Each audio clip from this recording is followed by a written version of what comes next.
Guten Tag, everyone. Welcome back. Today I'll be finishing off Scout's part of the series with melee weapons. Let's first start with stock. First of all, the design of stock kind of looks bad. It's a metal baseball bat. So, instead, I prefer to use the fish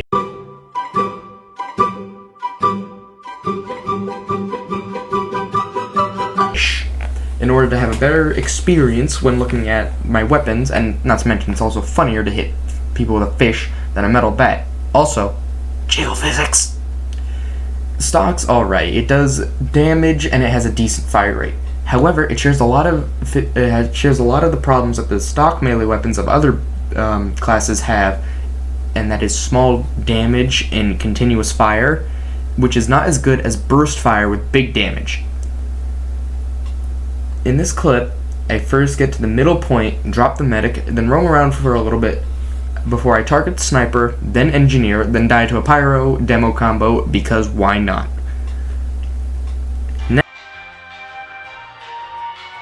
Next, we'll talk about the better of Scout's weapons, the Rap Assassin. The Rap Assassin is not mainly used for direct melee combat, but for the utility it provides. It has a small bauble that you can hurl at people, and it'll do like around 10 base damage and like 8 seconds of bleed. Which, on top of the bleed, it can also mini crit, meaning it does 1.5 times more damage. I don't really use this thing because I mainly use stock because I'm lazy and I don't feel like getting good with it. But I got some use out of using it when I was recording footage for this video. In this clip, I kill a demo man with the melee attack, which does like 34 damage, which is quite bad. Roam around for a lot longer than I needed to, looking for the next person I can kill, then finally find an engineer who then gets launched to the stratosphere as I kill him. I don't know why, he just kind of gets flung. Next, we'll move on to an alright weapon for mainly dealing with pyros, the candy cane. Why, might you ask, this thing is good for dealing with pyros instead of being a jolly good treat for the holidays?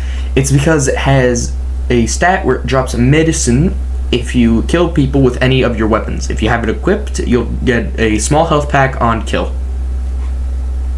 However, to balance this, it has a damage penalty, meaning you die a lot quicker. That, or it's an explosion damage reduction, or more damage. You get the point. In this clip, I kill 1 out of 2 pyros and try to grab the health pack that dropped from the first pyro to keep fighting, but then I die to the damage penalty due to, balancing. But the pyro was able to kill me, and I wasn't able to get full use. I'm pretty sure he also picked up the health pack, but that's another issue for a different time. Next, we'll move on to a not-so-good weapon, the Sun on a Stick. The Sun on a Stick is pretty simple. You deal crits to burning players and have a fire damage reduction. The only issue is that you have to get into melee range to get used to the crits, but I don't find that to be at all difficult. In this clip, I get a lucky kill on a pyro, but I'm set on fire and I'm set around 25 HP. So with the fire reduction, I'm able to jump off the tower that I'm on, survive, then grab a health pack that was in a small room right next to my spawn. Next, we'll move on to one of the best Scout melee weapons, the Atomizer. The Atomizer is also pretty simple. You do less damage and have a slower draw speed and fire speed, I think, but you can also triple jump when it's active, meaning you have to hold it out to get the triple jump. You do open up a lot more opportunities with new mobility. In this clip, I use a triple jump to get to a point where you can't really use without the Atomizer, or like maybe the Winger or the Force of Nature. But then I die to a Scout plus Heavy combo, because why not? Why wouldn't there be a Scout, Heavy, and a Medic on the point? But next we'll move on to a mediocre weapon, or outclassed weapon. You get the point. The Fan of War. The Fan of War does pitiful damage, doing around 7 base damage, and with a crit does like 9. But it allows you to do mini crits to the person you hit. It is mainly used in MVM, where mini crits matter a lot, but this is casual, where switching from your melee weapon to your primary is a little difficult and risky. In this clip, I kill an engineer, but then mark 90% of the other team, which my team could greatly use to win this team fight around the point. And they didn't make any use of that, only our other Scout was near the point, I think, but he didn't do anything with that, which is a little annoying. But next up is the Boston Basher. To put it blatantly, I don't like this weapon. Yeah, I said it, I don't like it. I believe that it's not really worth it. People say that it's good for building Uber, but that's so far in between matches to find even a medic in pubs where it's not really that worth it.